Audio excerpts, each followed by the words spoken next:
of fiberglass.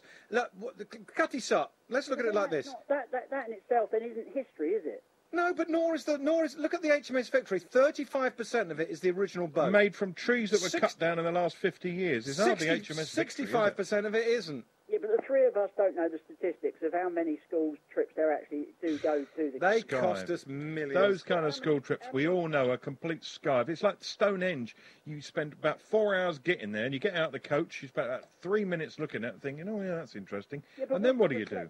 What's the reflection, David, on the trip itself? It's writing about it and actually giving. Yeah, but you could go to Vegas, and in Vegas you can see the Eiffel Tower better than the one that's in France. What, on a school trip? They made a better job of it. No, I'm just just saying the Americans would build a better Stonehenge where kids could go up and touch it. It wouldn't fall on their heads, and the hippies wouldn't worry about it. If it were Tower Bridge that had burnt down this morning, although it's made of stone. The Americans think they're better than us at everything, don't they? Well, they usually are. That's why.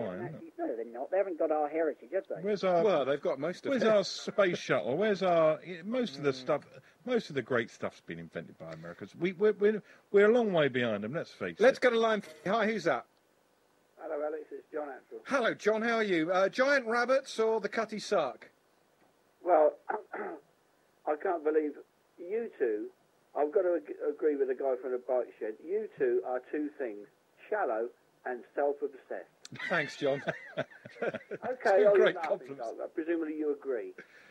Well, look, let's look at the Cutty Sark, right? Well, you know nothing about it. I know nothing about it. I know it's a boat, and I know it's in Greenwich, and I know. It's not a boat, it's a ship. Alex, shut up a minute. Let him give us a history lesson on the Cutty Sark. All over to you. Carry on. Tell us all about the Cutty Sark. I don't know all about the Cutty Sark, but I'm surprised that you don't know. Well, what do you know about the Cutty Sark? Well, I asked you the question. Okay, what's it famous for? And it's been described as a Ferrari or the Concorde of its time. It was a quick ship. Sorry? It was a quick ship. It got the tea here quicker than other ships. Yes. And it's part of our heritage, as the last guy was saying. And an important part, John. Yeah, but who cares? If you look out into the Solent every day, you see these huge Maersk container ships coming in. To be honest, I don't care. As long as they get the goods that I need to buy here as quickly and as efficiently and as cheaply as possible, I don't want one of those big mega container ships kept forever. It's of no interest to me that it got here from Taiwan in 5 days or 15 days. Look at the money that the Isle of Wight wasted on the gypsy moth. Yeah. Squandered. Taxpayers' money. 100 grand went up in... When are you two off to America then? Because from what you've just said, you sort of worship America and all things American. And they're shallow and self-obsessed, the same as you two. Listen, Americans want the best in the world, and they want everybody else to have a share of what they've got over there. And is there anything wrong with that? Else's business. I suppose you're a great George Bush admirer. Well, we both think George has been a great president. Yeah. Really? Well, I think enough is said. Okay. John, let's take it. Let's say you. I've got a really good idea. So if Buckingham Palace burns down, the Tower of London burns down, the Victory burns, we're just going to build... They're landmarks. They're landmarks. People... Of course you'd have to rebuild Tower Bridge or Buckingham Palace. If you knew anything about anything, you'd know that the Cutty Sark's a landmark. When was the last time you saw it? When was the last time anybody you know saw it? It's down at Greenwich. No one goes down to Greenwich apart from a handful of tourists. Hang on. The last time I saw it or anybody else saw it, you see it every year in the London Marathon. Oh, big deal. I wouldn't know it. I wouldn't know if it's sailed up behind me and tapped me on the shoulder. They could get someone from Pinewood or Shepperton Studios to do one of those 3D backdrops for the marathon, couldn't they? You know, like in the MGM studios in America, or Universal Studios, you could do a nice backdrop of the Cutty Sark. It's pretty much not... Get the perspective right. Wouldn't need to be much bigger than a poster size, and the Cutty Sark would still be there on the marathon day, and he'd still be happy, and we'd save millions of our pounds. If you've got the Victory... Okay, you can't chuck it in a skip. I understand that. So what do? You put public money into it, and you try and use it as a tourist magnet to the area, and you can use it for educational purposes. And then you've got to spend money on it. I understand that.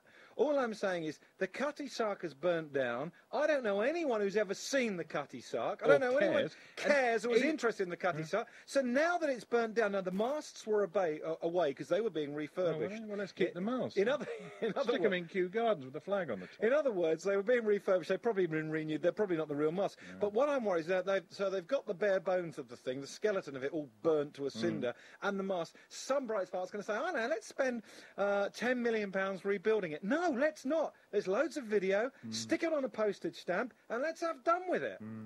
I'm not saying we should torch history. Of course, you're right, but things that go, they've gone. You can't get them back. You can't get them back by building another one. Hi, who's that? Hi, this is Nigel. Hello, Nigel. I went to the Cutty Sark on a school trip. Yeah, what, 30 years ago?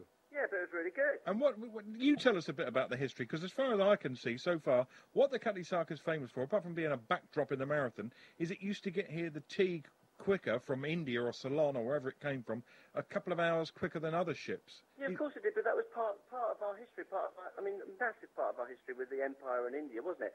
I guess you wouldn't have the same feelings if Twickenham Stadium burnt down last night, well, David. Twickenham serves a useful function. People have rugby matches there, but like Wembley... Like the Cutty Sark.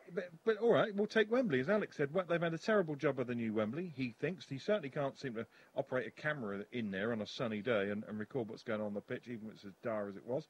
But it's still serving a useful function. Yeah, they didn't keep the Twin Towers at Wembley. Now, you look at Wembley, it had really bad sight lines in Wembley. It's a real hassle as far as traffic is concerned. They didn't move it. They said, no, Wembley's Wembley, we'll keep it there. But then they didn't keep the towers. I think those Twin Towers at Wembley meant more to millions of people in Britain than the flipping Cutty Sark. Wouldn't you agree? You're talking about a fairly modern building with Wembley, aren't you?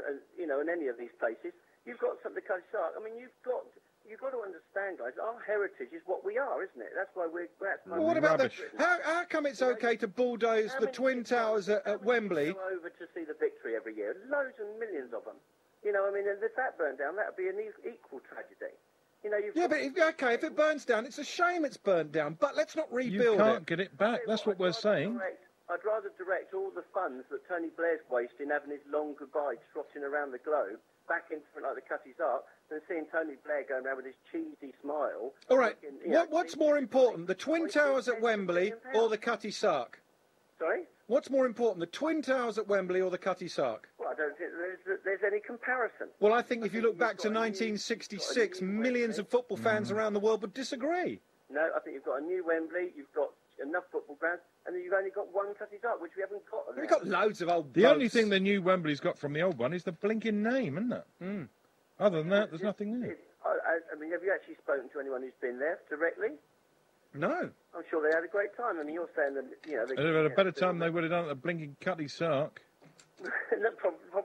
Probably in that view, yes, they might have done. But all the kids that are, you know, doing their history degrees and history in A-levels, O-levels, or GCSEs as they are now, they have to have these things to go and see. I mean, how can you tear apart something like Stonehenge, which is such an ancient monument? Yeah, Stonehenge is there, but no one knows how it really got there. I don't think it's as old as they say it is. They're saying that the stone from Stonehenge would have had to have travelled hundreds and hundreds of miles to get there, and this was before they invented the wheel, right? Yeah. I think. Pre-wheel. Should we start knocking down the pyramids then in Egypt and, you know, maybe the Taj Mahal? No, we're not saying that. We're not saying knock things down. We're saying if it's burnt down, let it go.